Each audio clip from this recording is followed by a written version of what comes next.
Good evening, everyone. Welcome, welcome, welcome. Get on in here. Get on in here. You know what time it is, y'all. I have been waiting for this. I am so honored and so happy to be your host this evening for Culture Shifts Media Presents The Culture Connection Real Conversations. Y'all, this is a 911.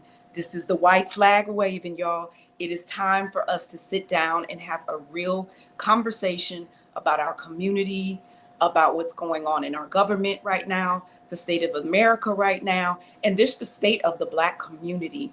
I would like to take this time to introduce some well-known, you're going to know everybody that you see when you come in here, y'all. So I'm going to give you 2 more seconds. We got Mr. Brian White coming in. All right, y'all, this is going to be absolutely amazing. Go get your pen. I have mine. Get your paper. We are going to take some notes. Y'all, the school is in session. Ding, ding, ding. The bell has rung. So as they come in, ladies and gentlemen, we're just going to have everyone introduce themselves individually. And now I'm going to turn the mic over to the one and only. Good evening. How are you? I am well. How are you, Mr. White? I'm well. I'm Brian J. White, artist, entrepreneur, and activist. I'm here representing Loop, our tech company, top 1% designer, Amadeo Tolentino, and founder. Created something special here. I'm excited to talk about it. Oh, this is going to be good. This is going to be good. I can't wait for us, both of us being actors, producers, writers. We also have to talk and have the real conversation about the state of entertainment. So that's a good one in our community too. A lot has changed, yes. A lot has changed. All right, come on in, ma'am. Here we go. Hi, everybody. I'm Miki Thompson, mom, serial entrepreneur, co-host with Mr. White on The Loop with the Blueprint Live, and I am a legal advocate excited to stand with Slater. Welcome, welcome, welcome. Hello, King. Come on in. Hello. How are you? My name's Django Degree. I am an author, and I just found out this week I'm an influencer, and I have written a book called I Hope You Wake Up, and next month I'm announcing my new book, They Lied to You. All right. Yes, Queen. Is it me? Hi, I'm Tamara Ferebee. I am one of the executive directors and one of the founders of the National Association of Black Counselors. I'm thrilled to be here with you guys tonight to talk about the state of affairs in Black America. And the man of the hour, he is here. So flattering. How's it going, folks? My name is Robert Slater. I'm a congressional candidate for the new Congressional District 29 down here in Texas, as well as the chairman of the Culture Commission Coalition and community advocate, leader, father, son, but most importantly, a fighter that's built for the fight. So thank you guys for having me. All right, is that it? We have everybody? Everybody's in? Yes, we are. Everybody. So, Okay, so ladies and gentlemen, please be patient with us. The Bible says that we are to have grace and mercy, no judgment, please. We may have some technical difficulties on my end. I can't hear everyone. So if everyone can just do a mic check really quickly before we get deep in this conversation to make sure that everyone else can hear. We will start with you, Mr. White, please. Mic check. Not going to sing, but I'm going to make sure you can hear me. Come on. All right. Do. We ready? We All ready. right, So I'm on my end with you. All right. Whoever wants to go next is fine. Mic check. You got it, Rob. Mic check, mic check. Can you hear me, Mr. Okay, Kelly? Mr. Slater, I cannot hear Mr. Slater on my end. Okay. Oh, dang. Tell her she might have to go out and come back in. Yes, that's very important. Okay. Are you guys hear me? Can anybody hear me? So I can whomever hear you. backstage, I still can't hear Mr. Slater on my end. All right, So, Miss Drea, Thompson, are you able to hear me? Yeah, I can hear you loud and clear. Drea, he said you might have to leave and come back. Brian, can you hear Mr. Slater also? Yeah, Can everyone Brian, else hear? Brian, Give tell me him a to leave and thumbs come up back if you in. can hear Mr. Slater, because I Drea, he's saying you should probably go out and come back in okay. to reset your mic, because everybody can hear him, but you can't. But I can't. All right, I'm going to exit and come right back. Good deal.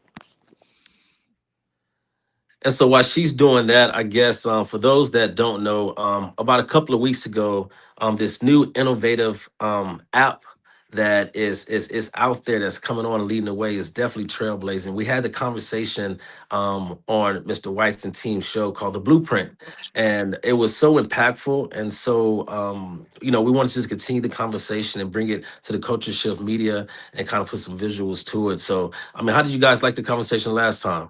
It was pretty good, It was right? fantastic. It was fantastic. When that's what Loop provides. It's a place for engagement. Yeah, we have Mr. Brian.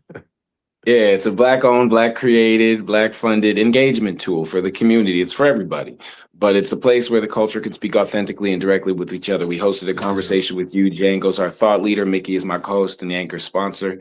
And it provided a safe harbor for us to really dig deep and drill down on what's important in your campaign and what's important in Houston and what's changing in politics and what's changing about how you meet with and deal with and interact with your constituents and your community and your culture. And so that's what Loop is all about. Amadeo had the foresight to realize that social media is broken. We're marketing and selling to each other, but we're not engaging on a human level at all. And specifically, since social media and most platforms aren't made with us in mind, they're made to exploit us. They're not owned by us. They're not created or designed by us. They're not designed or manufactured with us in mind, other than as products. Amadeo thought, where's the human element of this? Where's the connection? Where's the conversation? Where's the building? Where's the growth? And he's been offering us some solutions, and we've been in there every day connecting. Django has 3 loops, had an incredible conversation this afternoon with a new streamer, a gentleman that's created international global success to the tune of 600 million streams in this new world where you can do that without a record label. And, we're trying to connect and talk about what's working and apply those solutions forward for everybody. And that's what we're building over at Loop. Awesome. Okay, I am back, guys. Can everyone hear me now? Yes. We're good. All right, we are good. We're waiting for Mr. Slater to enter back into the chat. So as long as you can hear Robert, we're excellent. Yeah, are we good? Yes. Can you hear me? Can you hear me? Uh-oh. Can you hear me? Drea, can you hear Robert? Man, it's Still no? Yeah, I can hear everybody else but him. Well, the devil is working. Okay, cool beans. Well, I can hear you. Just go ahead and go, Miss Drea. He's saying go ahead and start. We'll interpret for him. All right. Well, Brian, you are going to be my liaison for the night. Yes, ma'am. And my lip reading is not that great. So I got you. You are going to have to tell me what Mr. Slater has said. Well, we started the conversation. I would like to piggyback off of what you're saying, and at any time, anybody can step in with what you have to say about it. Social media, yes, it was supposed to be designed to keep us connected at lightning speed, but I feel like it has done the complete opposite. We are now so disconnected, but I want to have this is why we're doing this night, to have a real conversation. I think the real conversation is, as a community, we were far more disconnected before social media did it. Yes. And how do we fix that? The conversations that we were not having, those Sunday dinners. I remember growing up, we went to Big Mama's house on Sunday. We broke bread after church, that we didn't have to come together for a funeral, a graduation, a baby shower, or a divorce. Some of us did. But where did we as a community disconnect? Because now it feels like there was already a disconnect in our community, and now there's an even bigger disconnect in the community as far as social media, and anybody can take that one. I'll jump in quick off the top, and one thought is a solution that Loop offers right away. Big Mama's house, at least in my family, my mom's mom and my dad's mom both owned their homes. They weren't castles, but they owned that piece of property. And so it was a Black house with a Black conversation happening, and I was learning family history and culture and everything around the hearth, right, as a little kid. And that was consistent through all the grandkids and all the generations coming up. On social media, we don't own the house.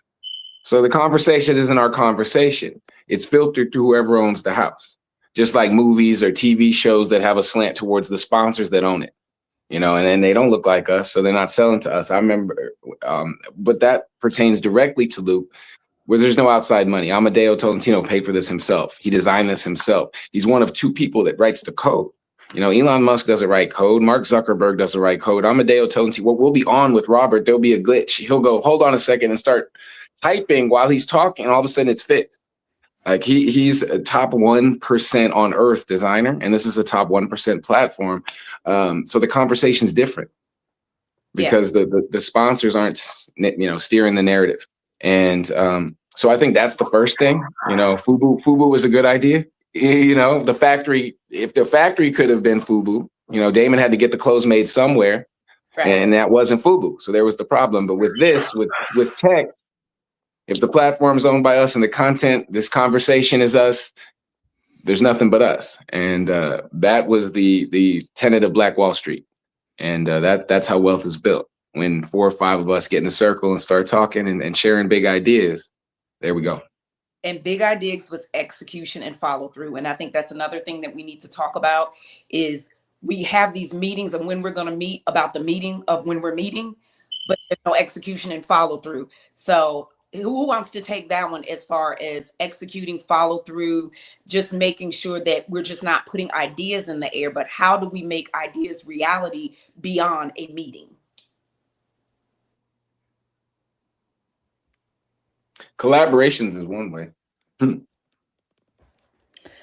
I think that's where the big gap in social media comes. In social media, you're constantly talking at each other, you're constantly showcasing, but it's like in order for execution to happen, there needs to be action steps, there needs to be accountability, there needs to be ownership for the outcome where everybody's coming together and saying, okay, this is where I'm taking accountability, these are the steps I'm going to take, and this is the outcome that we're working towards. So it's just breaking the culture of talking at each other and learning how to, like Brian said, collaborate and build community with each other.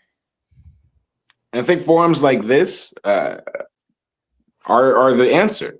Robert and I have been speaking ongoing since we interviewed him about trying to collaborate in Houston on his soil, right? And it's initiatives like that, going from a digital connection to a connection on the ground that motivates and galvanizes the community into action to loop around an idea of connection, right? It's as simple as that. My grandfather started as a traveling pastor with Jesse Jackson. That turned to politics.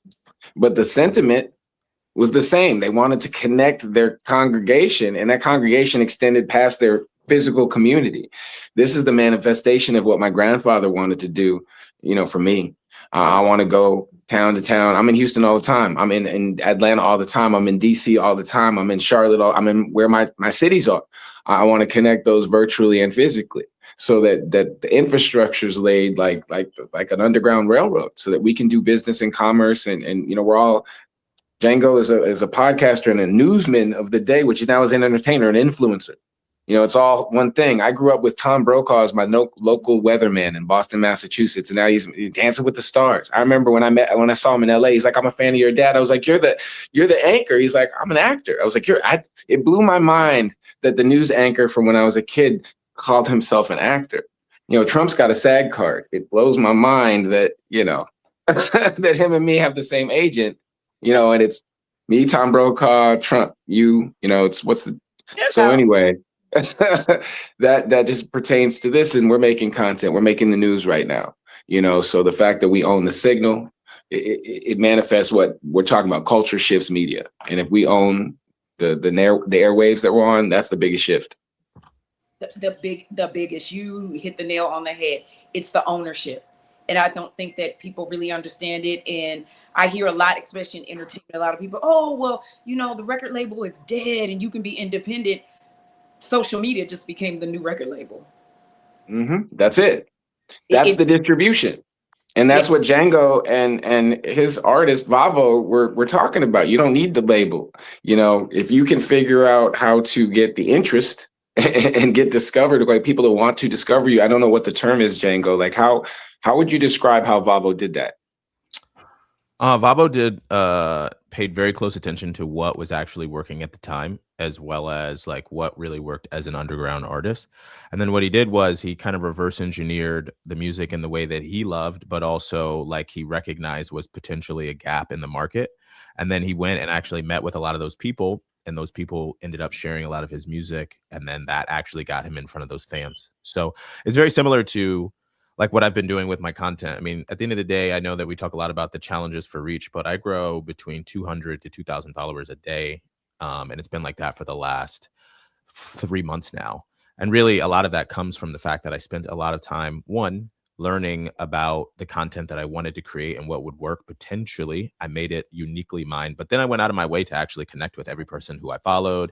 I connected with them. I talked to them. I DM every single person. It's like well over 15,000 people that have messaged me, but it all equates to connection and deeper connection. And I think a lot of people are always looking just for a transaction. Like, how do I get something from you? And one of the things me and Vavo talked about was like, he actually took the time to talk to every person who would reach out to him and say, hey, like, you know, I'm interested in these things. You know, like after this, I have like 150 messages I got to go through, but I keep doing that because I know that I'm building real, genuine connection rather than just saying, hey, just check out my content and buy my stuff. I think that's just wrong. I think that's how you just end up having people who aren't really fans of you that are just more like, I just want the content from you and then be done with me. Like, leave me alone. So, yeah. That's the new world. That's what the world's starved for, is human connection. It's not content, it's the connection, you know, and that is, you know, as deep as you want to get, that's what's happening in Loop. And that's what feels different about, you know, my connection with Robert. You know, it was birthed of Loop, and here we are, you know, several conversations later, because we're trying to figure out more ways to connect, more ways to positively affect each other's course. You know, I like that Robert's a business owner in Houston, you know, that's doing politics because he wants to change how businesses can operate, how business, you know, how you can raise your kids in the neighborhood where you're operating a business, things that really matter on a, you know, on a bricks level, you know, on a street level. And so that's what Loop is about, changing for real, you know. And I feel blessed to be here with this panel, talking about real change that we can make happen and we can affect. Definitely. Yeah. Well, Miki, because you are a social media queen, ma'am, and one of great etiquette, I want to ask you this: as far as the female presence and social media and the community, back to, again, you know, Big Mama, there was aunts in our neighborhood. There was a level of respect when it came to women and their roles in running households and making sure, just keeping the community together as a whole. How do you feel like that has become severed to me? Because I think now social media isn't really pushing women as head of household, really the nucleus of the family. Now it's pushing more, go get your own, be your own, do your own, own your own, which I feel like is a disservice to our community. Because when we look back, Big Mama, our favorite aunts, even our favorite cousins, those were the women who we went and we sat at their feet, and they taught us about life. They taught us about being a woman. They taught us about how do you run a household. And I'm going to say this, and a lot of y'all, I don't care, you're going to get in my DMs, you're going to be mad, but I'm about to say it. Some of y'all can't braid hair and y'all will burn boiling water, yet you want to be called wifey. You're wife-ish, because people really do not understand to take that title. That is not just a title. That means that I'm willing to stand in the gap for my husband, for my father, for my son, for my male cousins. As the woman of this family, I am the nucleus. That does not mean just buy me bags and take me shopping. Because at the end of the day, if the family falls apart, what are we shopping for? So being an influencer, I want to ask you, what is it exactly, for people who don't know you, what are you influencing? No, 100%. And I think with the female culture, I mean, the wrong messages are pushed out. I mean, women are highly sexualized. That's what's glorified on social media. The independence movement, which it's not just, it's great to be independent, but it's not okay to be in competition with our counterpart. So it's just finding that balance of playing the woman's part, the backbone of the community, the neck that can influence the great men that are leading the way of tomorrow, and just being able to be solid and be authentic and be genuine. I lead a movement called Life Swap. And I teach women, okay, it doesn't matter where you've been or what you've done. You start where you are and you create the life that you want. But there's characteristics, there's personal development that needs to happen. There's mentors you need to take.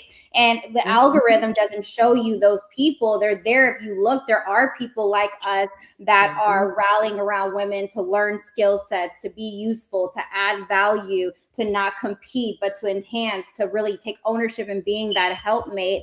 But the algorithm is not on our side. And I think it just takes us standing up and being genuine, being authentic, really promoting personal development, because we can't save every single person. But if we can direct every single person back to the source put inside of us everything that we're supposed to manifest and give to the world. So I like to spread the message of personal development, because if you look within instead of looking online, you will get back to those basics. And I mean, a lot of people don't have big mama or grandmas or those people to look back, and they didn't have social media putting it on, leaving us the guideway and the maps. So it really just takes a few of us just spreading the right message and just really rebelling against what algorithms and what media and what entertainment shows what a bad woman is, what a boss babe is, what a wifey is, and really just standing against that and showing the results. I think our conversion and our voice is stated in the results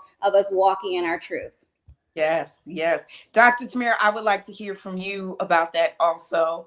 What do you? I think right now we have a generation that has been um, hypnotized by social media, And that's the and I think they're almost delusional. You know, there's these, I'm supposed to have a Birkin bag, and I'm supposed to do this, and I'm supposed to do that, and it's lifestyles of the rich and famous, and I'm going, that is not, that would have never been what Big Mama and them talked about. That was never, what we attained to. We attained to holding our families together, doing better, having better, yes, but we certainly never did think that we were just going to walk around in bodycon dresses, every day. And like you said, highly sexualized, these ideas that are really fantastical and to me, not reality based. Like you said, in terms of women, obviously, I'm an older woman. So I'm definitely from that generation of women that, we were more of the big mama, raised at big mama's feet, taught things. Whereas I'm seeing one that has been missing, I would say definitely from the millennials and the Zs, um, if not the X's, but definitely the millennials and the Z's.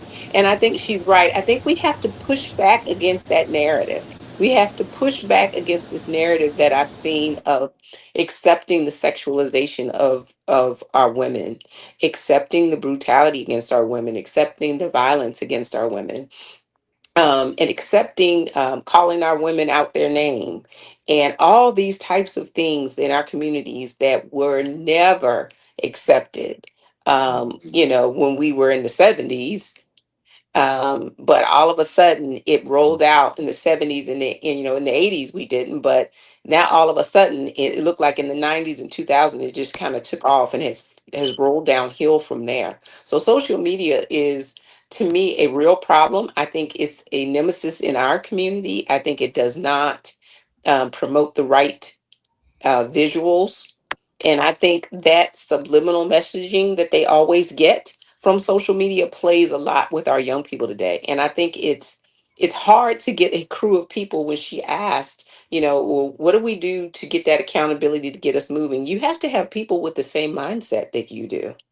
And the problem is finding those people with the same mindset that can roll programs and projects out like Loop. You have to have like minded individuals who are goal driven and not platform driven, or like he said, not transactional, but trying to build connections and trying to create some synergy. And that's not happening in our community, and it needs to happen. absolutely. Absolutely. Are you guys able, are you able to hear me, Brian? I hear you. Yes. Okay, cool. Yeah, I guess if you want to kind of take lead in why Drea I think she's having some tech difficulties, but she'll be back.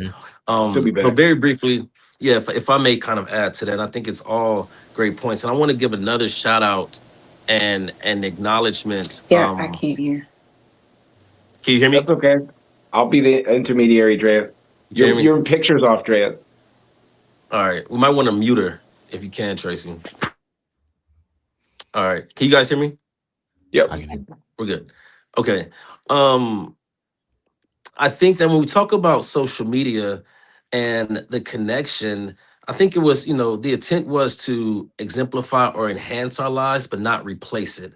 And there's an imbalance now where social media has replaced so much that us as humanity needs, that there's now a social imbalance. For instance, you can have someone that may typically in a normal family setting, a child where you get your rearing from your parents, or, if it's a challenge or something that's happening, you go at the dinner table and mom and dad or family can help you get through that and you learn from that. Whereas now when something goes wrong or offline, you go straight to social media and you get content or you get a feeling or emotion from them. Now we jump to social media to get a like, to get a heart. That's where our validation is at versus, in our household, even in relationships, you have men and or women that if they don't get enough praise or appreciation or affirmations at home, well, guess what? Social media has their back. And we will get upset if no one likes or shares our post or we're not getting our views up, more so than we would if getting attention or having a conversation at our home. And so it has a damaging effect, most definitely. And then interacting in conversation, which is a two-way street. It's supposed to be reciprocation.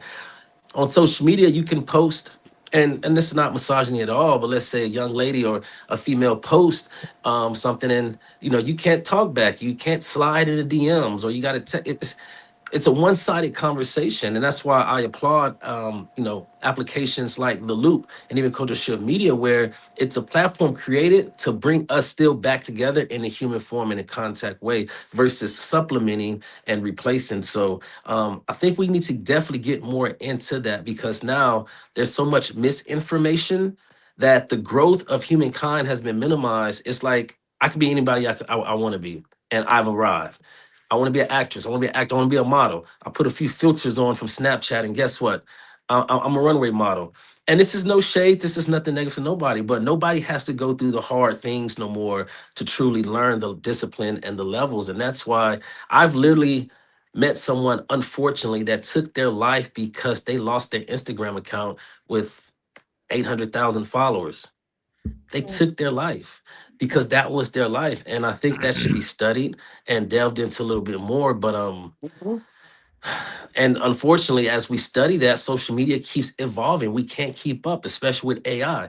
And I pray that one day we will be able to keep up. So we got a lot of work to do. I think Loop, in a simple way, helps that happen. And the reason is the experience.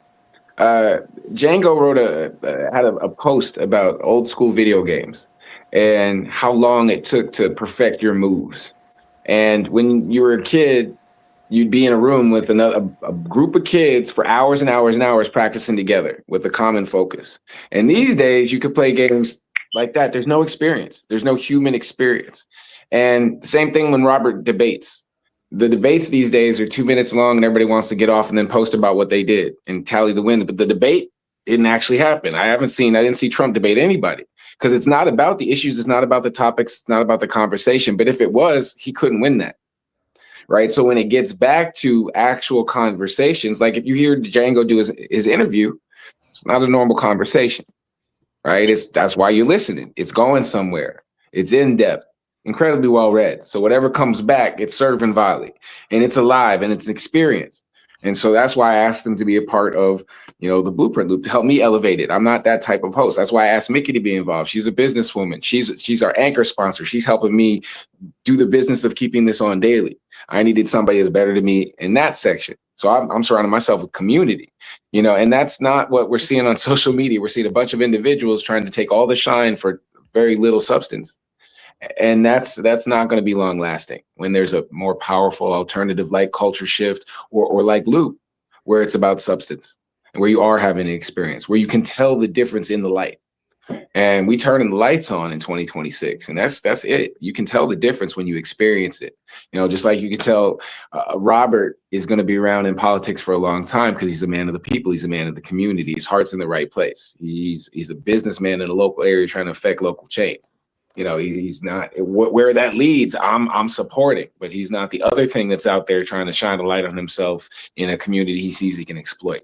And there's a big difference. And Loop is trying to align people like Robert that have their hearts in the right place, people like Miki, people like Django, people like Dr. Tamara and myself, who are trying to, builders like you, Drea, that are trying to look in the same direction and affect change in the same motions. So that's what I see as different, opportunities in this day and age. We have platforms like Culture Shift where we can put these minds and these words out there, and there's people all over social media liking it. Now they know they have a place like Loop. Please tap the links in the chat, come to Loop, build a Loop, and start helping us grow this network. You are the content, one conversation at a time. Mm-hmm.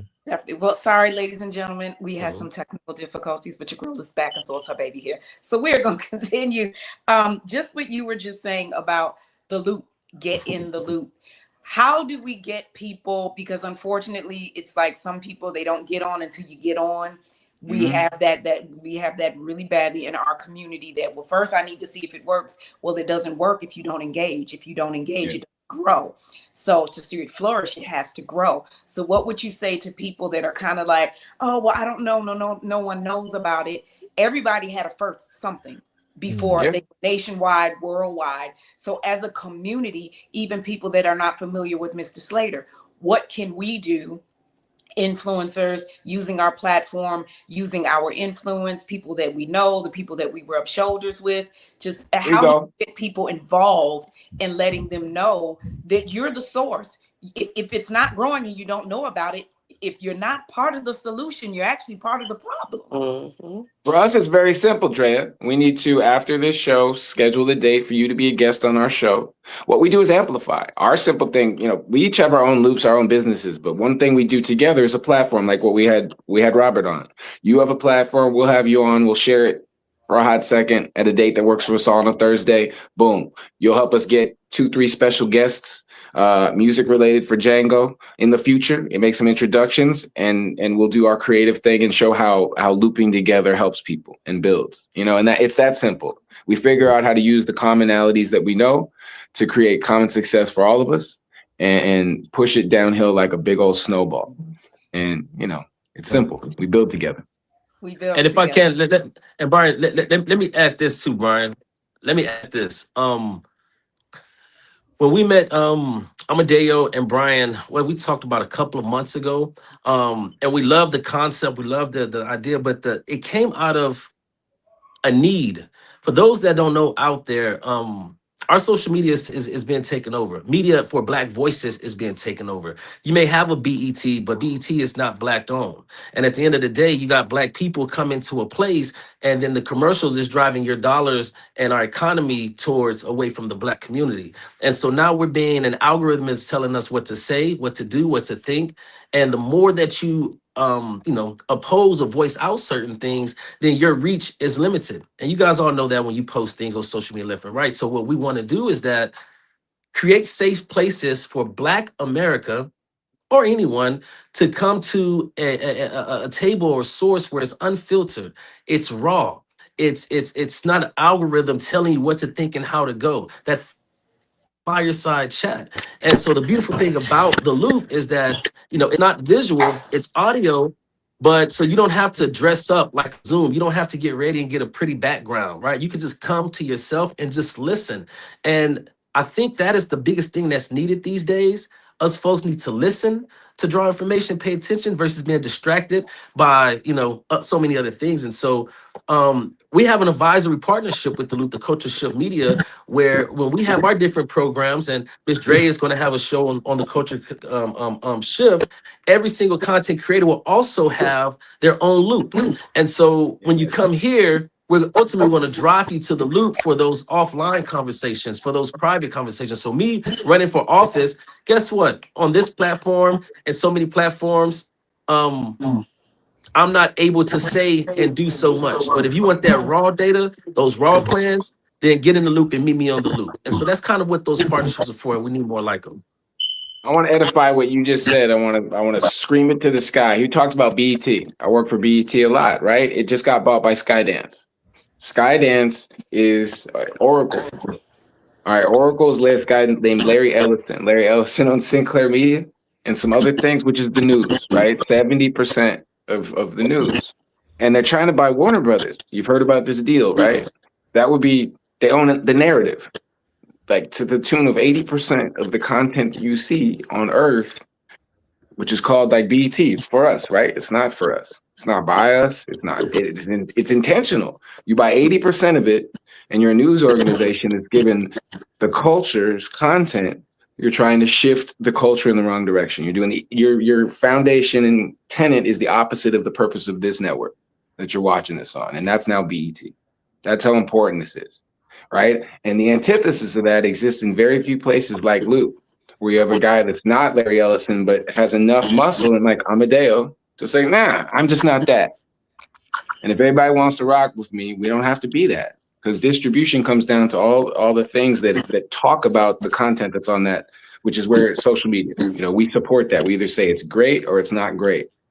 And Django's proven to the tune of 600 million streams that individuals that are smart and use the right tech and the right tools can shift media, and create their own pockets. And that's what we're trying to do with Loop. And we'd love to loop you in and have these conversations one at a time until you feel comfortable to make your own loop, and so on and so forth. And it's really that simple.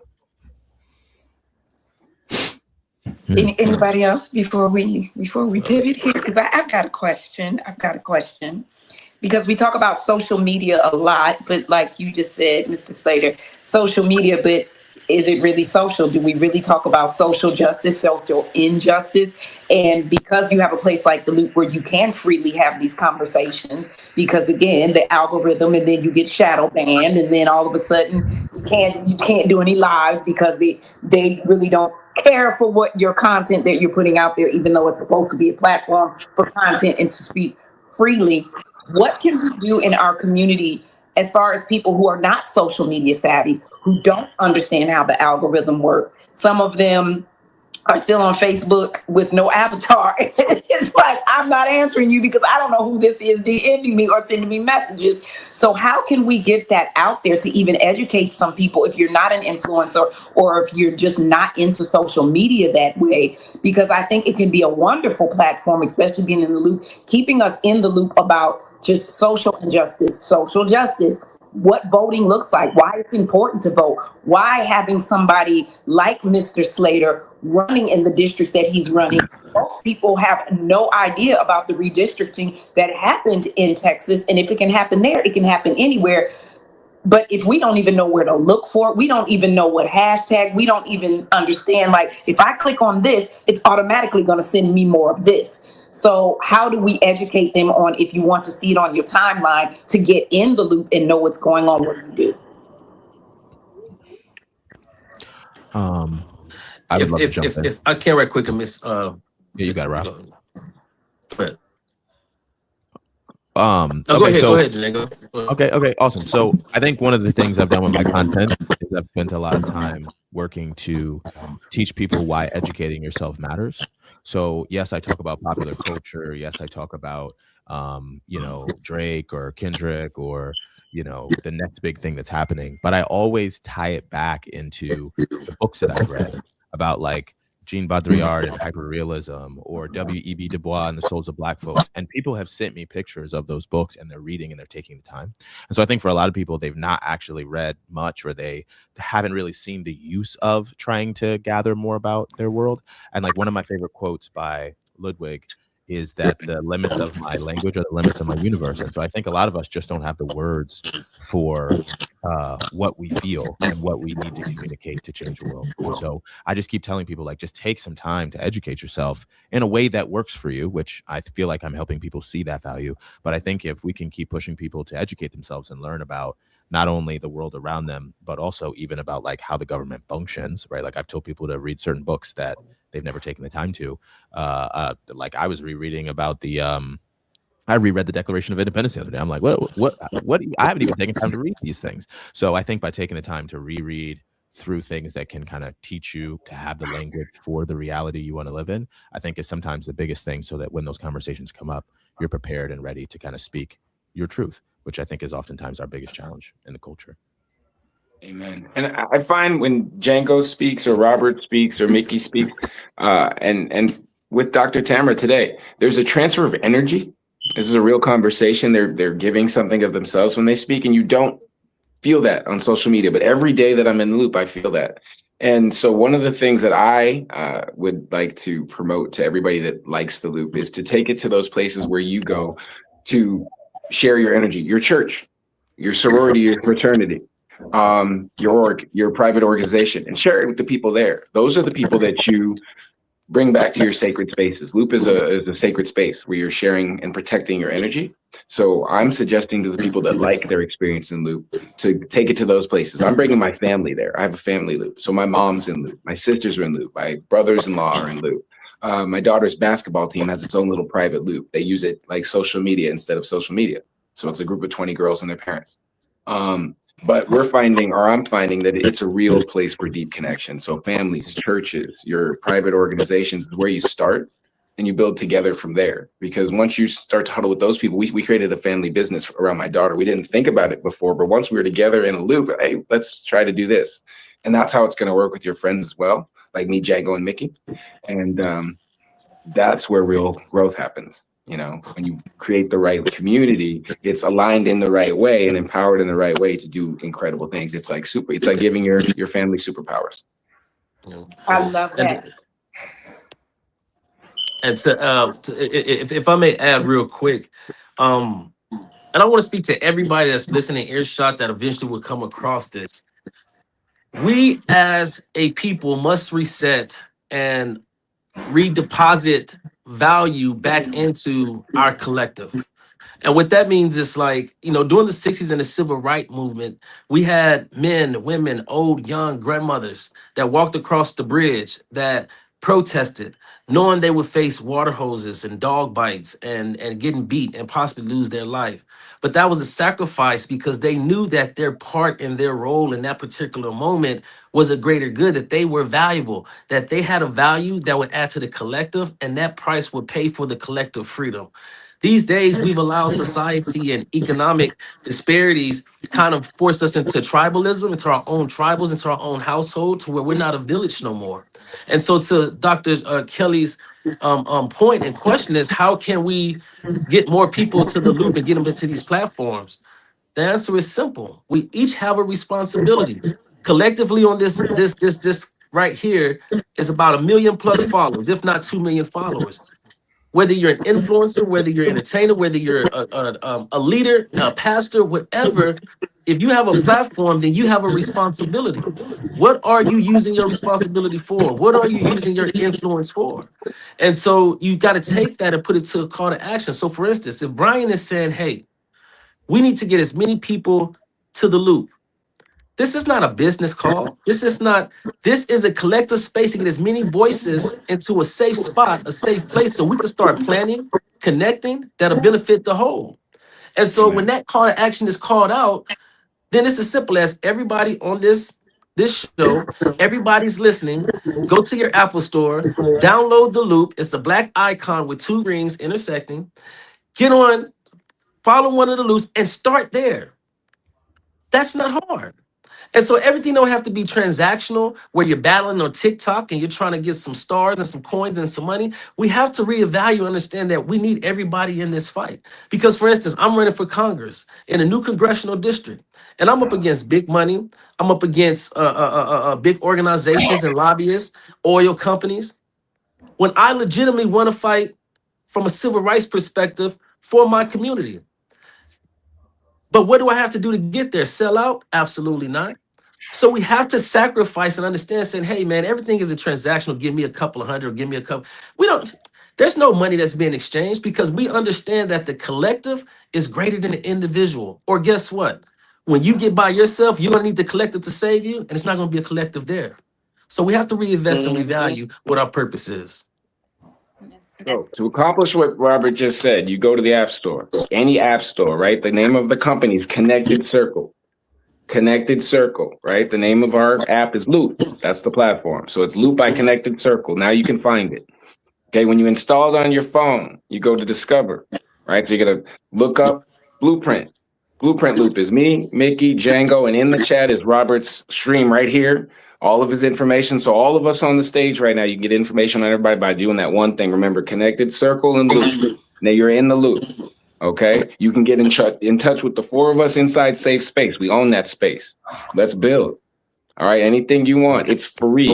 Amadeo is giving that to you as a way for us to now stay in touch permanently forever and do anything we want to do. All right, you want to create an event with us, you want to create a clothing brand with us, you want to support Robert, you want to build some other kind of way, you want to pitch an idea, what do you want to do? Okay, this ain't social media, this is life. All right, this is a connection, it's offered.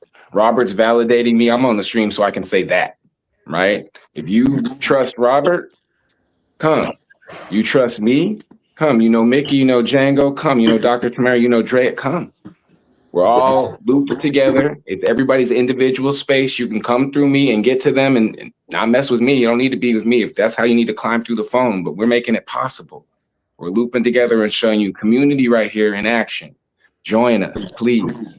Make your own community, bring your family and friends. That's how we win. That's Black Wall Street. So Black Wall Street was 16 office buildings attached to each other in a community, in a circle. And everybody bought from the person next door. And when the town that wasn't owned by us next door found out that they couldn't sell in between those transactions, what do you mean you're not going to buy your butter from us? What do you mean you're not going to buy your paper from us? What do you mean you're not going to buy your beef? Well, I'm buying it from this black store over here and this black. They burned the town down, guys, right? Because they don't want this to happen, for culture to shift everything, not just media. But we're talking about media as the connection between us. So please click the link, go to the store, Connected Circle, loop in, and build. And if you can't find the app, you can go to ourloop.life and that'll click you right to download it. And these circles, like, I think that Loop is such a powerful tool, even for masterminding.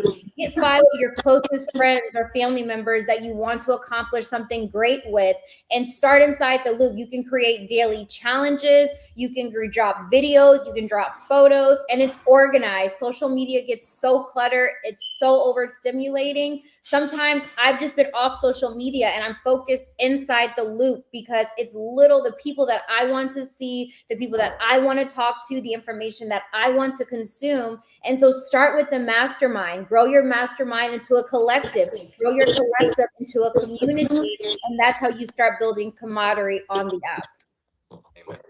Definitely. Well, I definitely going to put out a call to action. Definitely what Django said about educating yourself. And I'm going to put out a call to action to educators and teachers out there. And I'm going to ask you to do something.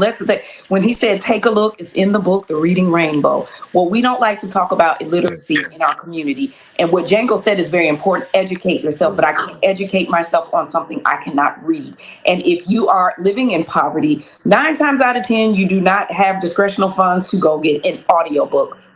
So I'm putting a call to action today to educators to get in the loop, start a community where you actually go, that people who cannot read, you are willing to take of your time, read the Constitution out loud so that they can hear it. Because just because they can't read it does not mean they can't comprehend and understand it. When you're reading books about our great leaders, take your time as an educator, create that community where you say, I'm going to lend my voice. And this is not an audio book, but this is how we're going to educate our community the quickest way. You have to think about some of our elders who their eyesight is not that great. I'm putting out a call to action to those of you who do sign language, that speak other languages. You have to remember that our community is just not the 8 blocks that you live on or your grandmother's block. We have to think about 9 times out of 10, most people have not even been out of their block, let alone their downtown area or out of the country. So we have to start with the basics. We have to start with the ABCs of it.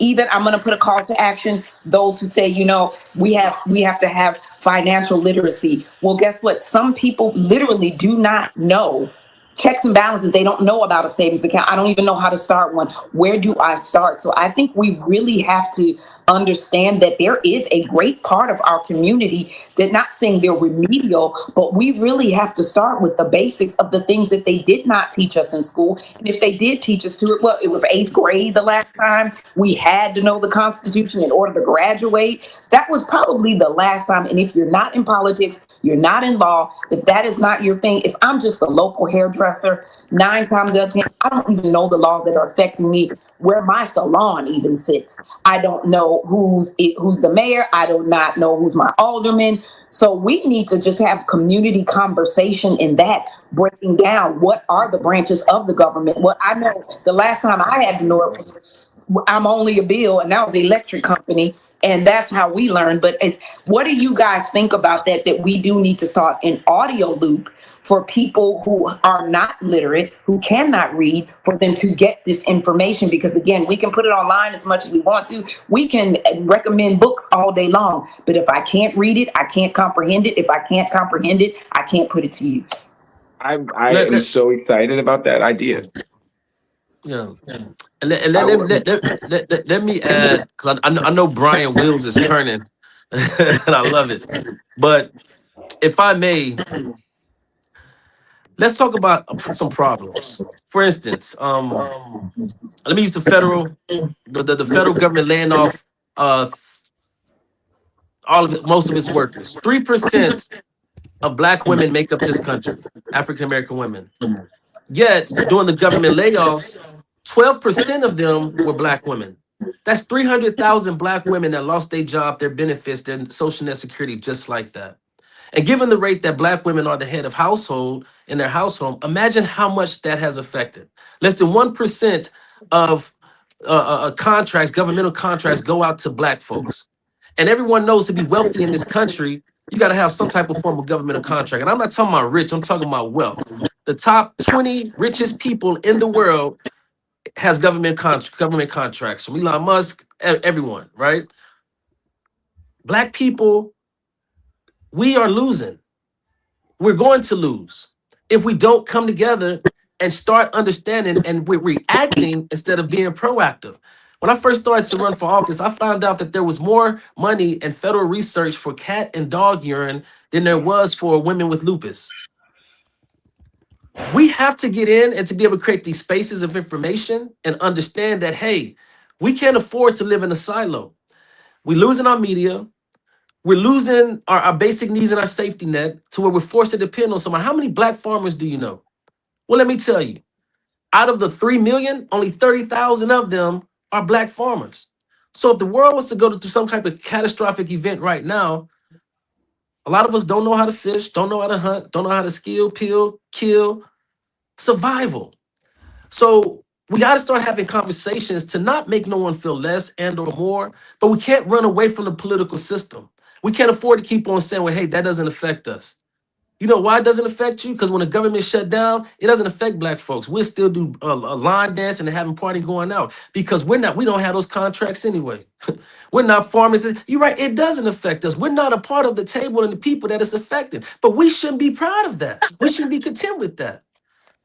And so when we start getting into these rooms of true wealth and generational wealth and community wealth, it will affect us. And that is what's going to draw us power to the table. Some other communities, most other communities, let's say a Jewish community, typically, when a child is born, those parents have put a life policy on that child, beginning at 1 year old, right as a newborn. By the time that child turns 18, they can pull the equity out of that, the ELOC, for those that don't know. And now that child graduates with the check. Get it signed off by a rabbi, and now that child could go buy a house before he or she starts college. They're planning. And so those basic information of understanding how to build that wealth, it'll stop the gentrification in neighborhoods. People will stop building up around us and start building with us. And so I'm not going on this long horn or like these things that you don't think affect you, but it does. How many times things are going to happen to where we go to social media, complain, and we miss the whole process? So when you have opportunities like right now to go into the loop or to tap into some of these sources of information and acclimate and facilitate ourselves, there's no excuse. We can't keep saying, oh, we can't find, or we didn't know. The hell you did, you kept scrolling. Stop scrolling. Pay attention, tap in. It is real. And last thing I'll say, and I'll say it 1,000 times, and now you're starting to see it. If you guys go to StayWithSlater.com and search all the debates, I've been saying for 6 months. This sorry excuse of a whatever, this president is going to steal this election.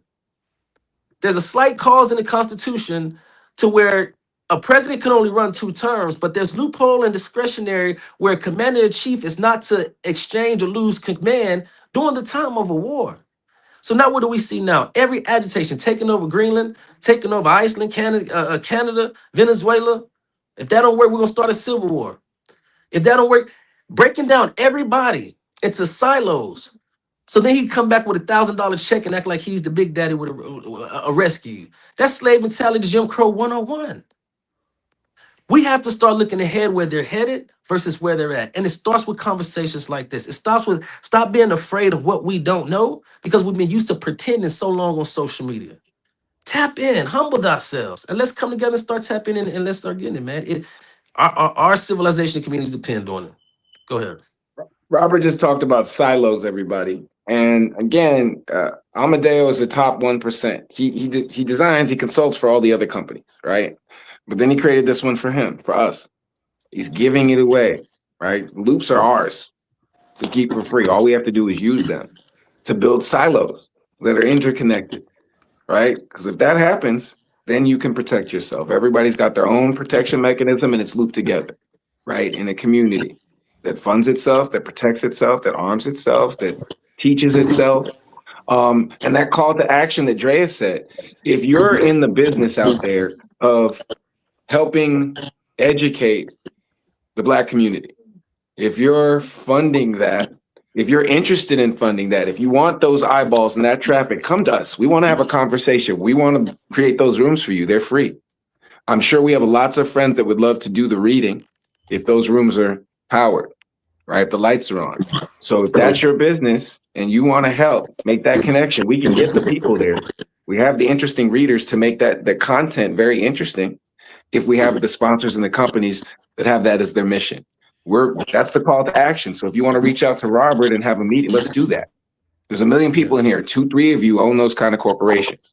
Let's talk. Me and Django and Miki and Robert love to read. Drea loves to read. We have lots of friends that would like to read to help these people learn.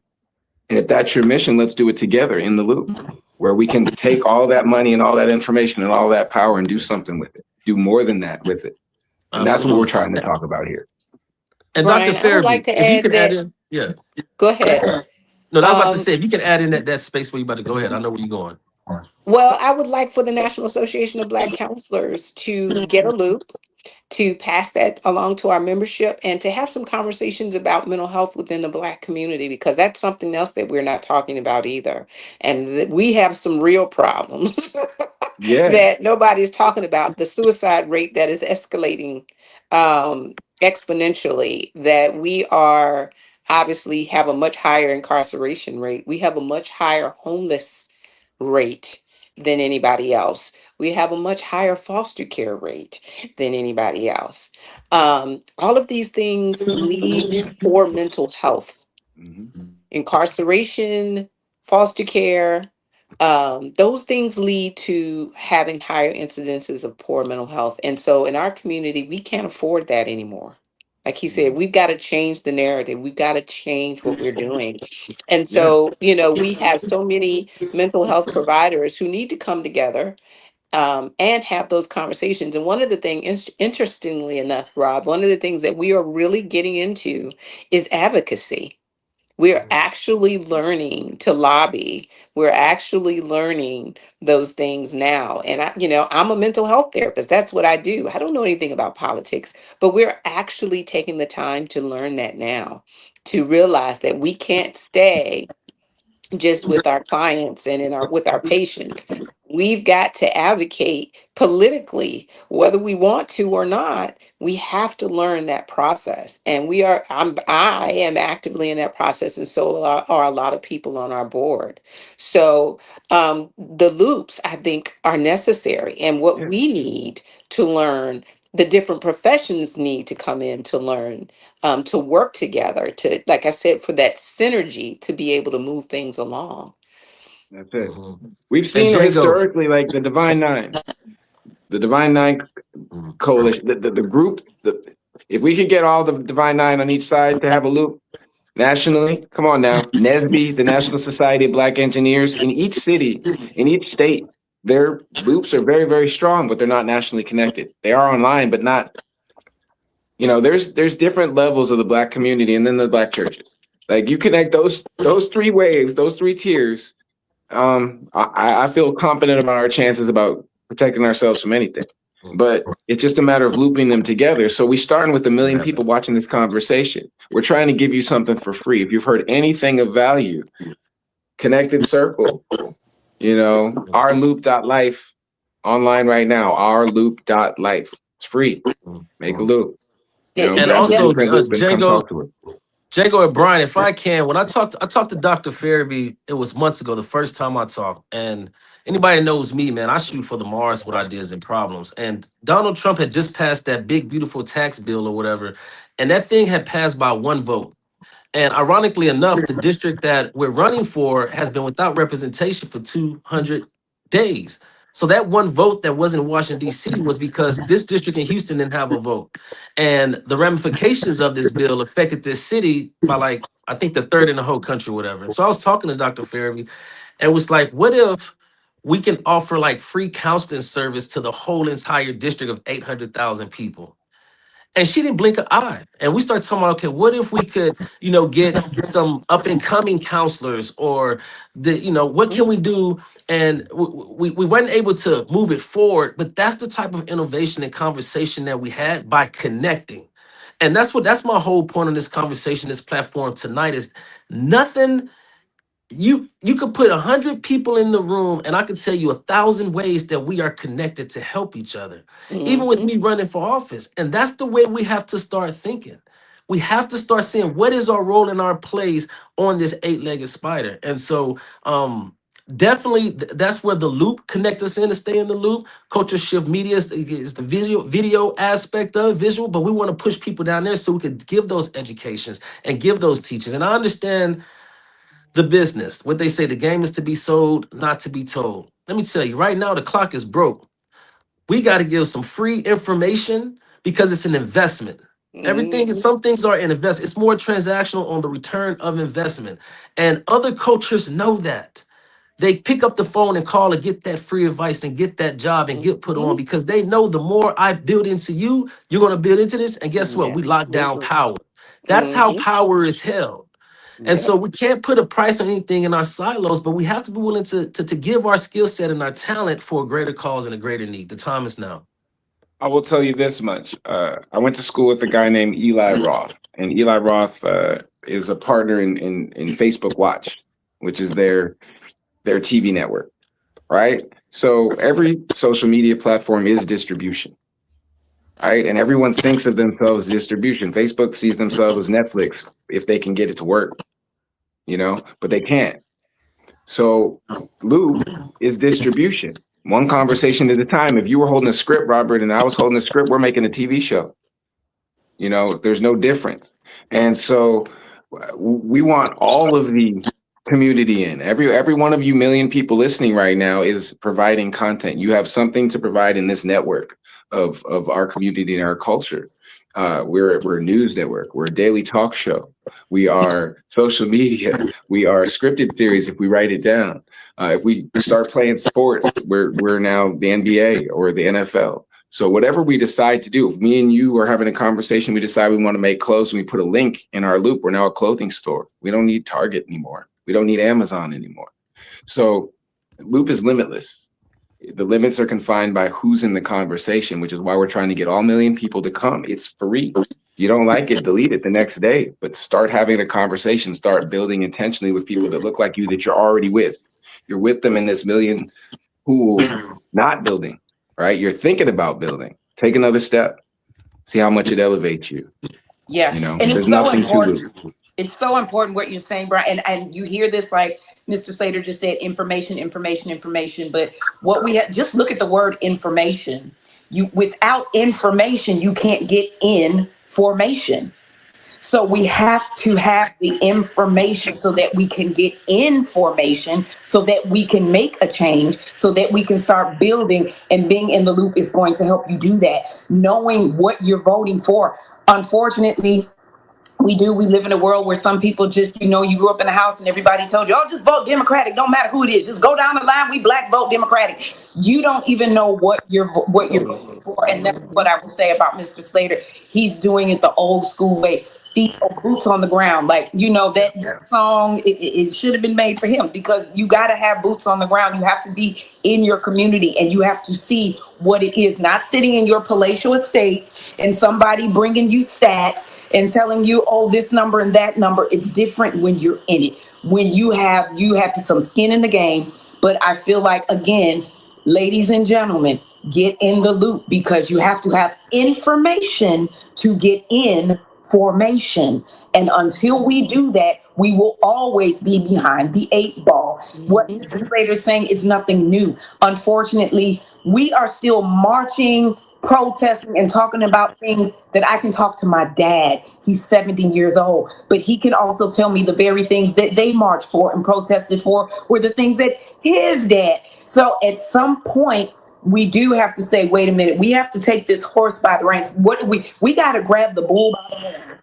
But we need the information, number one.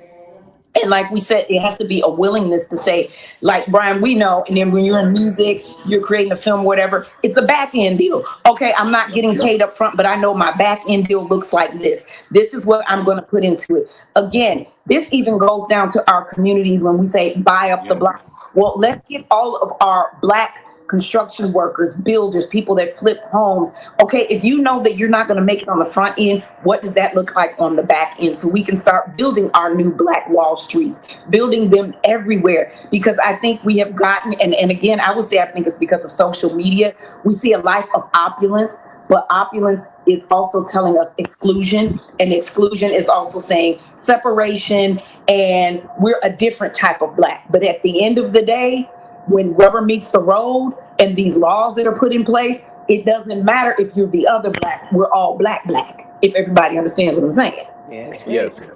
On Instagram and Facebook, everybody's account, your account, if you're listening to right now, generates money for that company every day. Okay, every post you make, every time you author anything, that is content. Every time you post a picture of your family, that is content. When I started modeling, I realized that they used to take pictures of our family and put them in the picture frames of the no-name people that they would sell at Target, right? So the pictures that you see, those are models. Those are Instagram pictures that people post, and they take them and they license them and they sell them, because we give social media the rights to use all of our pictures. BJ Novak, who's from my high school, was in China and found 150 of his pictures on products. He was able to get all of those taken down and got compensated for it. The average person, you and me, we can't do that because they're not using it to that scale. So your conversations, your just simple day-to-day stuff is valuable. And so if everybody was to come to Loop, and those companies come that want to educate the Black community that can't read, that's a business. There is now businesses and money to be made against that, just that connection happening, that elevation happening. You guys applying your job against the people that need it. There's outside brands that want to pour money on that, to sharing that data. That's a business. That's what Facebook does. So all we need is the people. We need them to be us. We need it to be the culture doing this. Right? We're trying to create Black Wall Street. So come for free. I don't know how else to throw stock into the streets. It's like free Bitcoin or something. You know, they told you that was bad too, and now the governments are buying it, right? I'm trying to tell you, Loop is really good for us. It's owned by us. It's for us. It's of us. And all these people are in there. So if you trust any one of us, reach back out, and we'll reach out 10 times more. And to add and to add further to that, I'm sorry. Go ahead. No, I was just going to say, Dr. Tamara.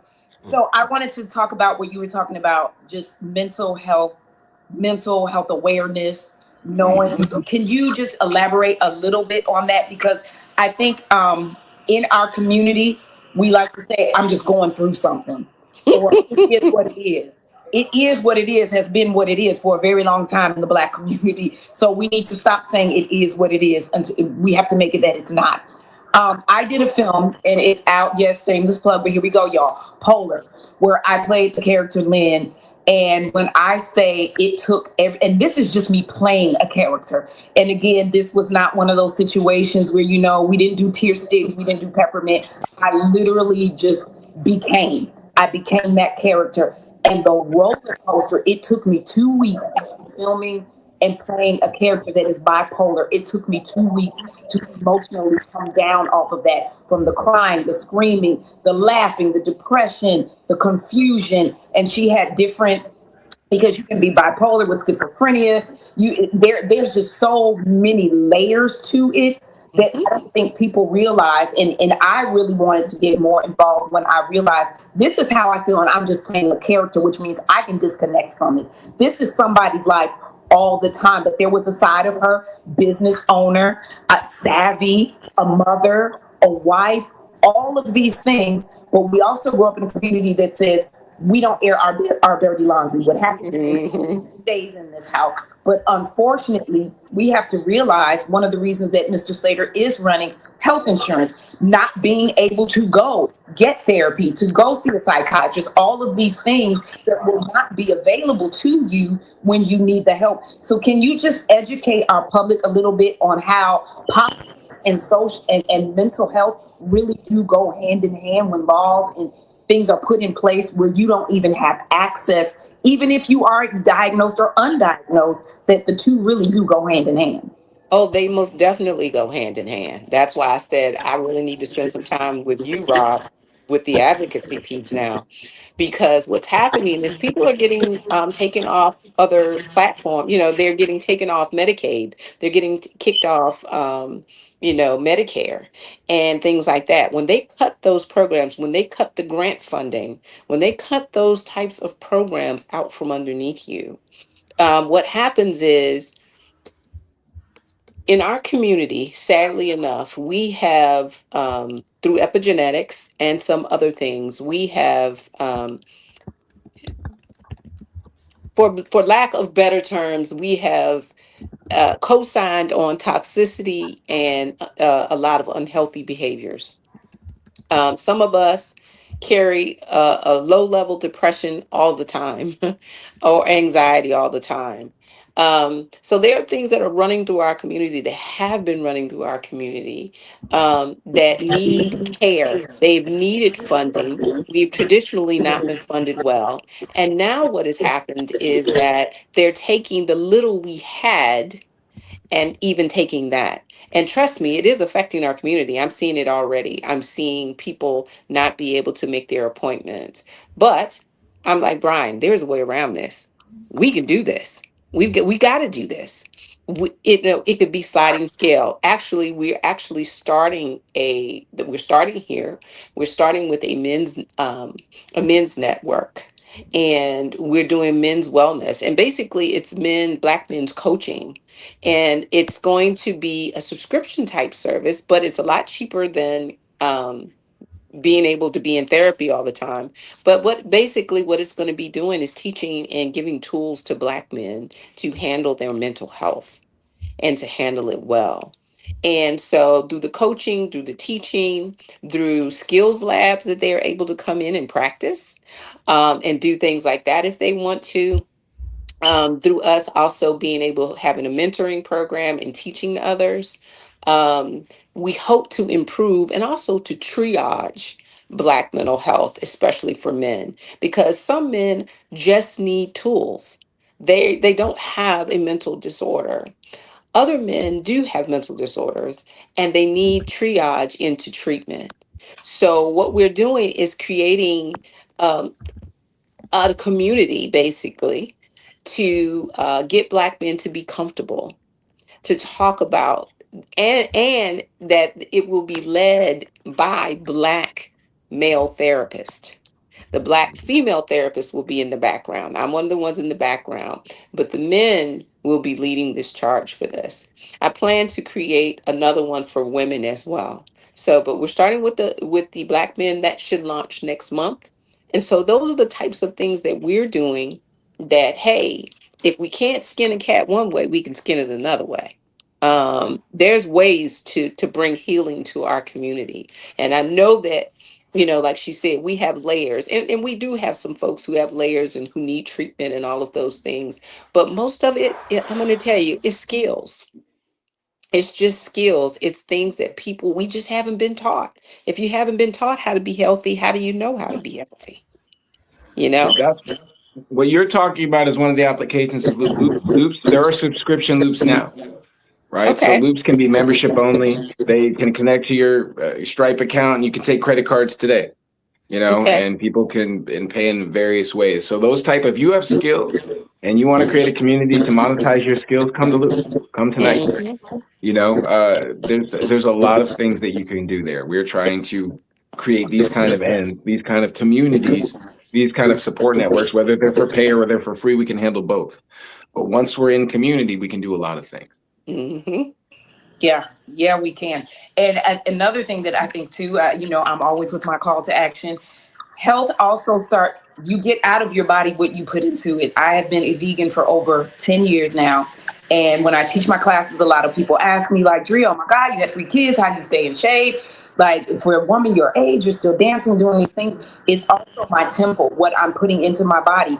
Most people in our communities, you are going to find a Chinese restaurant. You're going to find about 13 places to get buffalo wings, a hookah spot, and a liquor store. So I think also another call to action to people in the loop or create your own loop, really about teaching us dietary, what should we be putting into our bodies? Because it really does affect your mental, what you're putting into your body. You're lethargic, you're tired, you're sick, high blood pressure, a lot of things that we say run in our family, or yes, some of it can be genetic, but a lot of it starts with our food. I Mhm. think that we need, again, to get back to the very basics of life, and Loop is a wonderful place to do that. So, Mr. Slater, you are a chef. And I would like for you to also speak to that, sir, about fine dining, which some people think that fine dining is just above our community. That's something we do, it's for the rich and famous.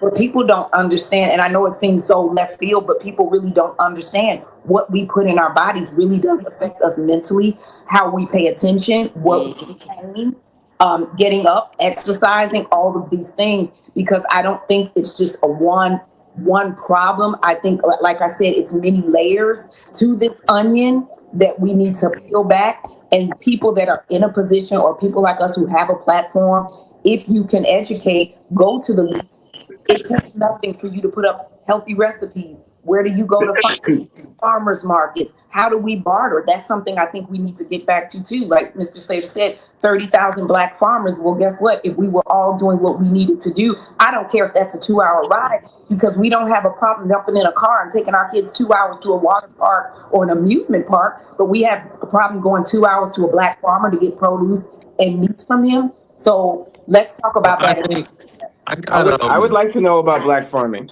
I would like to know where the black farmers are. I'd like them to put themselves in the loop so we can support them. well, a couple of things, and that's why I love this conversation. I know we got to wrap up soon. Is healthy eating is a must. It's so many, it ties into all of our just way of living. But the most important thing is that my phone? I'm sorry. The most important thing is asking ourselves, there's profit in toxic eating. There's profit in not having hospital deserts and food deserts in certain communities. There's profit in that. Ask yourself, why is it more costly for a vegan or an organic produce? Why is that more expensive than one that carries all these pesticides and toxins and chemicals? Don't the chemicals and pesticides cost? It's not advantageous for healthy living. You'll put the healthcare industry out of business. So we need to get into agriculture. We need to understand the process of seed and things like that. I know a young lady right now, there's funding and grants out there. There's a young lady I know right now, off her 1 acre front yard, she gets $40,000 a year to save rainwater. You hear me? To conserve rainwater. Because she took the first steps to understand about conservation, and there's grants out there to preserve, to build wells, to go on, but we don't have that infrastructure, especially in education, to teach our communities how to do that. We got black rodeos and the rodeos, and that's great, but when it comes to irrigating and taking your land and making multiple use, it's not designed to educate on us. Why? Because they want you to own that land. They want you to pass away. They wanted to get it caught up in probate court, and they want to take it and flip it. Right now, if you look at the gentrified homes that's coming up, they're more for single families. They're not meant with land and for you to go and pass on to your family. They're meant for as soon as you pass or get out of there, you sell it to the next 2-person household. we're losing our legacy. We're losing our ownership. And land is the hottest commodity. And so when we talk about produce and healthy eating, we don't have enough grocery stores out there. So with that being said, yes, we are as a candidate for Congress, but also as a business owner, we have a board right now where we're looking to put together for Black-owned grocery stores, but not just as a Black-owned produce market in a grocery store, but to tie it directly into our Black farmers and to get the produce from there into market. But we wanted to go a step further. And so we partnered with some pastors that just bought a $5 million facility, a former prison in the middle of Texas. They got warehouse space on it. Well, we want to take that produce and that product from those Black farmers, and we want to can it and preserve it. Why? Because we know that when natural disasters hit in certain cities, our Black communities are hit and affected negatively the most. And so we want to create an infrastructure, our own Black Red Cross, to go into our own communities with food, with supplies, because we can't depend on FEMA. We can't let our little girls get washed away of a flood because people want to play politics. And so my point is that every time there's a problem, we look at it different. For instance, on this call right here tonight, unbeknownst to everybody on this call, Brian and myself and the Loop and the Culture Shift Media family, we've been talking about an event to come down here and launch these applications and launch this and spread the good news in Georgia. In another conversation with Dr. Drea Kelly and her coming out with this awesome movie, Polar, guys, you got to watch it, that's centered around mental health. We're doing a screening for that production in Houston. Well, guess what? It just hit me right now. Well, why don't we take the Loop and Culture Shift Media and host a screening for the movie and bring down Dr. Tamara for the National Association, and let's educate. We're talking about mental health. We're talking about media. We're talking about entertainment because it's all connected. And then when I see my guy Django that talk about how he kind of took the time out to look at his content and he's growing from 200 to plus thousand. What? I'm not looking at from a social media influencer standpoint. I'm looking at somebody that's taking a product and scaling it. That's business. So when they taking away our schools and breaking it down, I'm looking for ways to build it back up. And so when we get these educators, we need individuals like Django. He's the new educator. He's the new professor because the model of education and scaling the business is transforming. It's not just textbook anymore. So we need innovative ways to educate our people so they're not getting on social media and doing this content. And like Brian said, they own nothing. You think you popping and you bad? You got 1 million followers and you get a money from them ads, but guess where the real money is going? The intellectual property. You own nothing. And so when we have these applications like the Loop and Culture Shift Media, and we have the content right here, these 6 people right here, there's about 4 different events that can affect millions that could be done in the next 3 months. That's how our minds have to think. That's how we got to go. We actually have our conference in Dallas in April. It's actually coming to Dallas in April. It's coming together. 23rd, 23rd, 24th, and 25th. We will be in Dallas. So we're going to be in the area, and we can even come before then. But we and let's do it because I know Brian and we want to get some loops and we want to get this set up because we want to possibly do this setting once again to talk about the effects of that. And one thing for me, and I'm gonna get off this long horn, guys. I'm gonna tell you straight up, I'm not too proud to beg. You hear me? I'm a grown man. I would like to be the next congressman for the Congressional District 29 here in Texas. I need all the help that I can get.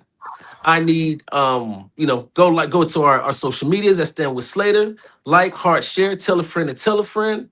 If you could donate, put $5 on it, $2, whatever it is, every little thing helps because we got yard signs. It's costly. And we have self-funded. We have put almost over close to $400,000 of our own funds into this campaign. But we have young people that has volunteered. We have the largest campaign of volunteers because people are depending and they believe it from old and to young and seniors. And I can't let them down. We can't let them down because we know what's so great. And I'm not a politician. I'm a solutionist. And the people on this call is an example of what real leadership could bring together. Houston is known for, major things in entertainment. Before the Congresswoman Sheila Jackson Lee died, we're supposed to build a huge Black-owned movie production studio down here in partnership with 50 Cent. It never went to fruition. It never passed, so he went to Louisiana. But we want to bring that back. That's why I'm close and I like the entertainers and the arts, most importantly. But that's not enough. We want to bring education in schools and performing arts as well. Because when they take away our educations and our infrastructure and our school systems, yes, that sucks with that the way they're destroying the public education system, but it's also an opportunity to rebuild them in our likeness because they wasn't built for us in the first place. So everything I believe that is happening right now that is destroyed is an opportunity to rebuild. And that's why my slogan is we are the genesis of transformation. All of these conversations is building and forming, but we need everybody to tap in and support each other. So anybody can go to standwithslater.com, standwithslater.com, support, like, share, sign up to volunteer. If you want to call people, you don't have to live in my city or this state to call and get on some phones and volunteer some hours. But I need all hands on deck. We want to build an organic ground movement. But honestly, I want to be backed by the culture. I don't want to be backed by oil and gas and Exxon and lobbyists. I'm happy to have my brother Brian and Dr. Drea Kelly and the National Association, and they can endorse, and this is not an endorsement at all, but being at the table to listen, this is what excites me, because this is the culture, this is the backing that stands behind me, and I'm unapologetically Black. Non-negotiable, because we have suffered enough. We have been at the back of the line enough, but we have carried and built this country, and exploitation is over. We're taking our culture back. It's not for sale. And so we have to have leaders in office to fight for that type of message. Yes, we do. Well, we're down to the last 5 minutes, ladies and gentlemen. So I just want to take this last 5 minutes for each one of us to go through.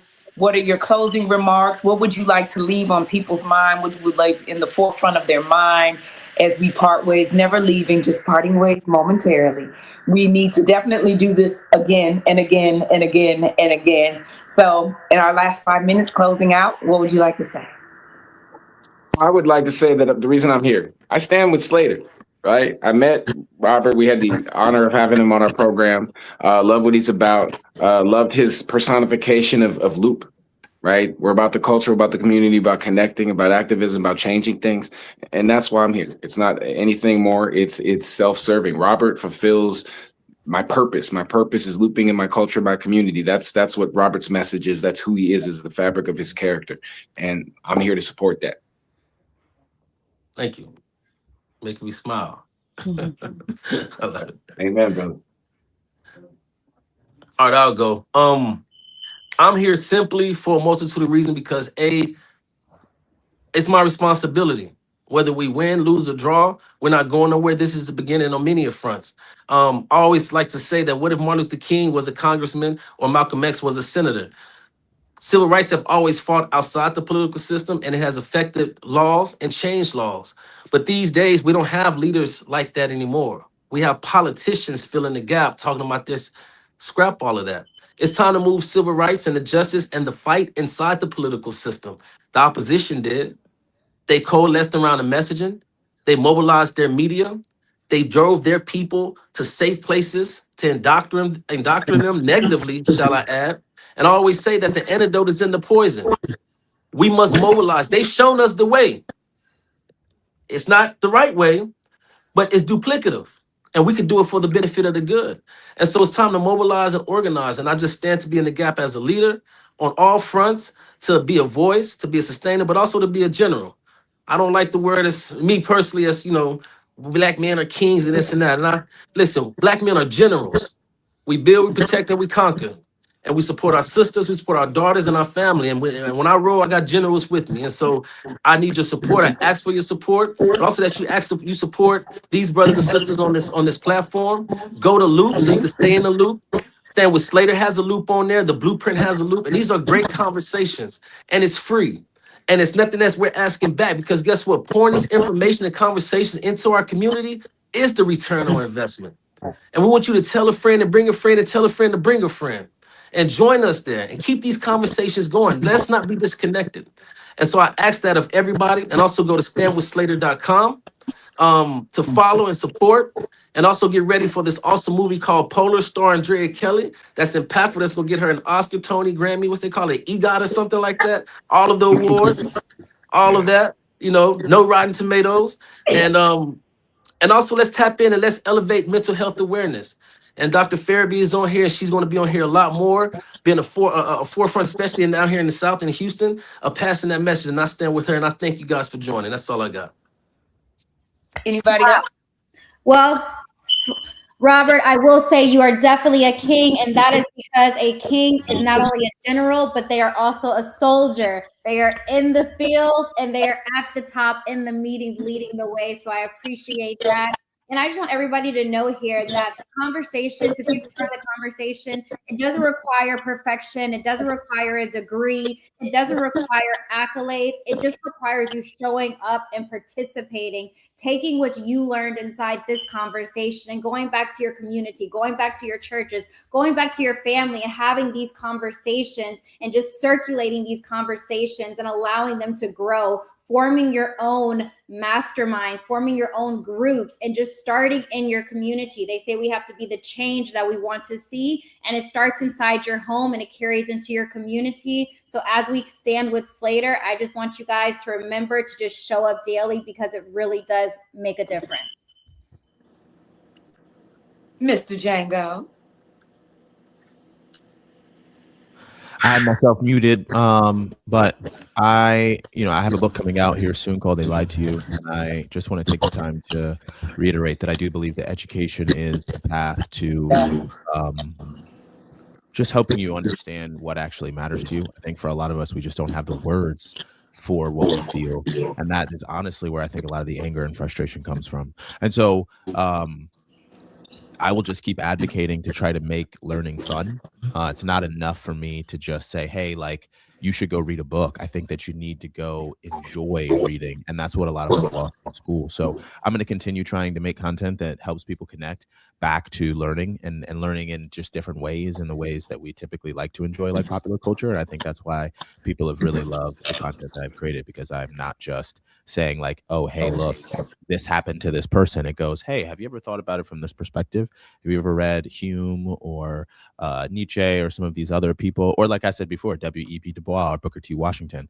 Like, people are going and picking up these books now because it's not just reading to read. It's reading to just enjoy your life and learn more about yourself. So I will say to everyone, like, if you go check out the content, just be ready to read a book, because you will be drawn in to want to read that book. I promise.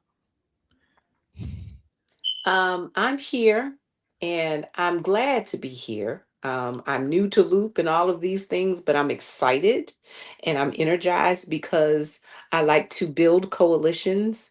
I like to build kinship circles. I like to build bridges. I think the intersectionality that we all have is important. And I think working with one another's, those loops, like you said, that interchange with one another, that interlap over one another, is very important. That we are not on islands by ourselves. And I think we must work together as a community to build coalitions and come up with new solutions to old problems. And I think we can do that. And so I'm really excited listening to this group of minds that have come up with some of these wonderful ideas. Django, your ideas, the educational piece that's different. I'm just excited about that, and the possibilities of how mental health can enter into that conversation even more.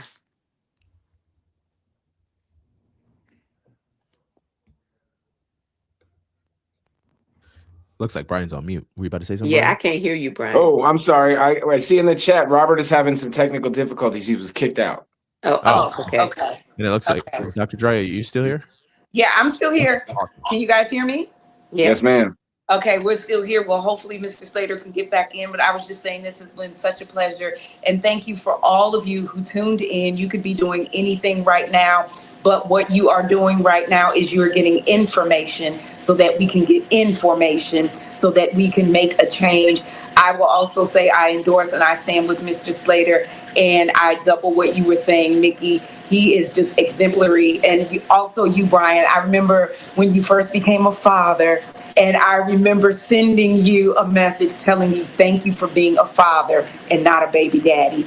That is another conversation that we have to say, that you stand in the gap and you show us what it means to be a father, to be the lead, to be the head, to be a husband, and also as women, that we are on this platform, that we're using our voice. Again, as Miki said, we have been hypersexualized and it has been dumbed down to being a woman. It comes down to a lace front, lashes, and a bag.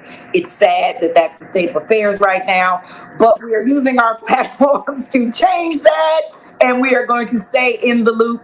You guys, the wonderful thing about a loop, if you look at it, a loop or a circle, it's infinity. It keeps going and keeps going and keeps going. And when we connect it, it means that it keeps going and keeps going and keeps going. This is something that they did not make, so that means they cannot take.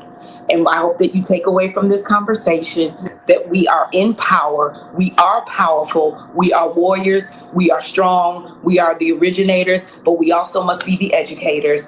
And until we see you next time, stay in the loop. This has been a great one. Culture Shift Media presents the conversation that need to be had. I don't think we're going to get Mr. Slater back, but that's okay. We'll see you on the next one. Good night, everybody. Good night.